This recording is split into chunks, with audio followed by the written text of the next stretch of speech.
Welcome back, students. In this video, we continue our lesson Kings, Farmers and Towns.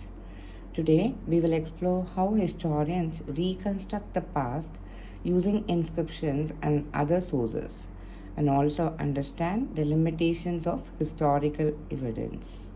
Let us begin. Unit 7, Back to Basics. How are inscriptions deciphered? But why decipher inscriptions? Before getting into the details of this topic, let us understand the meaning of inscription, decipher, epigraph first. Inscriptions, writing engraved on stone, metal, or pillars. Decipher, to read or understand something written in an unknown script. Epigraphist, scholars who study inscriptions. Now, why decipher inscriptions? Historians often study inscriptions to understand early Indian history. Inscriptions are usually written in ancient scripts and languages that are no longer in common use. Therefore, historians and epigraphists first need to decipher these scripts before interpreting history. Deciphering Brahmi. Most modern Indian scripts are derived from Brahmi, the script used in Ashokan inscriptions. From the late 18th century, European scholars worked with Indian Pandits. Pandits, they were the learned scholars. They worked backwards by comparing modern scripts like Bengali and Devanagari with older inscriptions written in unknown scripts. Early scholars wrongly assumed that these inscriptions were written in Sanskrit. Later, it was discovered that the earliest inscriptions were in Prakrit but not in Sanskrit. After many years of detailed research, James Prinsep successfully deciphered Ashokan Brahmi in 1838. How Kharoshthi was read.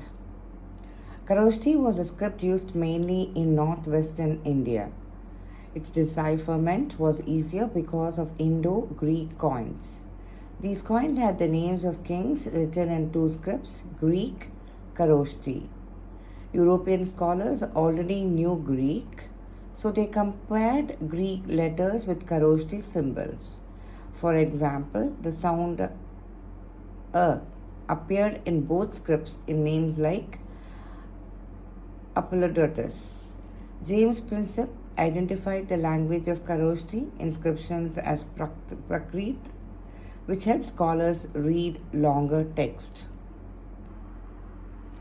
Moving on to 7.3 Historical Evidence from Inscriptions. Ashokan inscriptions often do not mention the name Ashoka directly. Instead, they use titles such as Devanapiya, that is, beloved of the gods, Priyadasi, pleasant to behold. The name Ashoka appears in some other inscriptions along with these titles. By comparing content, language, style, paleography, epigraphists concluded that all these inscriptions were issued by the same ruler, Ashoka. Critical analysis by historians. In one inscription, Ashoka claims that earlier rulers had no system of receiving reports. Historians question whether this claim is completely true, or was it an exaggeration, or it was a political propaganda. Historians do not accept inscriptions at face value, that is, without questioning. Words placed in brackets in translated inscriptions are added by epigraphists to clarify meaning. Such additions must be made carefully so that the original meaning is not changed. Problems in interpreting inscriptions. Many inscriptions were placed on natural rocks near cities or trade routes.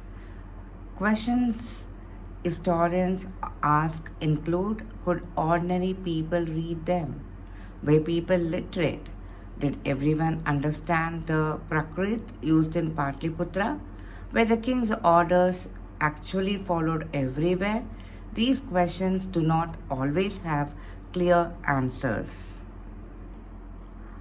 Ashoka's anguish and historical debate. One Ashokan's inscription is often interpreted as expressing his anguish after the Kalinga War. However, this inscription has not been found in Odisha, the region that was conquered.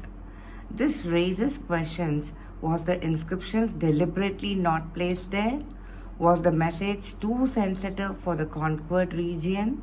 This shows that understanding history requires careful interpretation, not just reading inscription. Final unit of this chapter, the limitation of inscriptional evidence. What is inscriptional evidence? Inscriptions are writing engraved on stone, metal, pillars, or rocks. They are studied by epigraphists.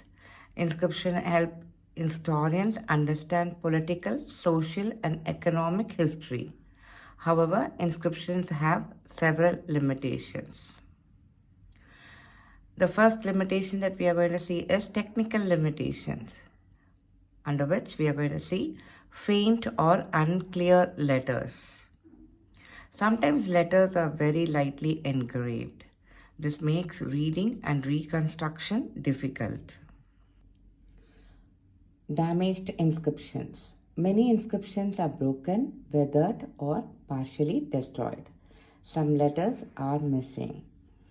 The next limitation that we are going to study is difficulty in understanding meanings. Words used in inscriptions may be specific to a place or time. Meanings of words may have changed over centuries. Historians are sometimes not sure of the exact meaning. The next one that we are going to study about scholarly disagreements. This is the next limitation. Epigraphers often suggest different reading of the same inscription. Journals show continuous debate among scholars. There is no single fixed interpretation in many cases. The next one, incomplete survival of inscriptions. What is this? Thousands of inscriptions have been discovered, but not all are deciphered. Not all are published or translated. Many inscriptions were lost over time. The next limitation is only a fraction is available. What historians have today is only a small part of what once existed. Many inscriptions may have been destroyed or never found. The next limitation is limited subject matter. Inscriptions usually record royal achievements, land grants, victories, regular donations. They do not record daily life, agricultural practices, joys and sorrows of common people.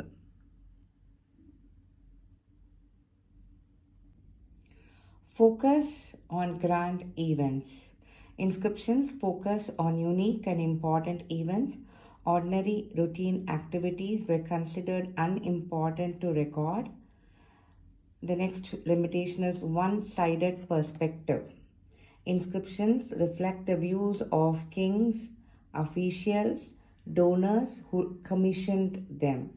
They project their achievements and interest, hence they may be biased.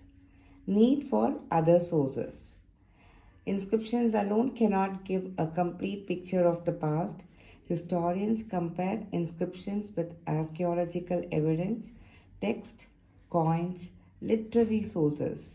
This helps in achieving a balanced understanding.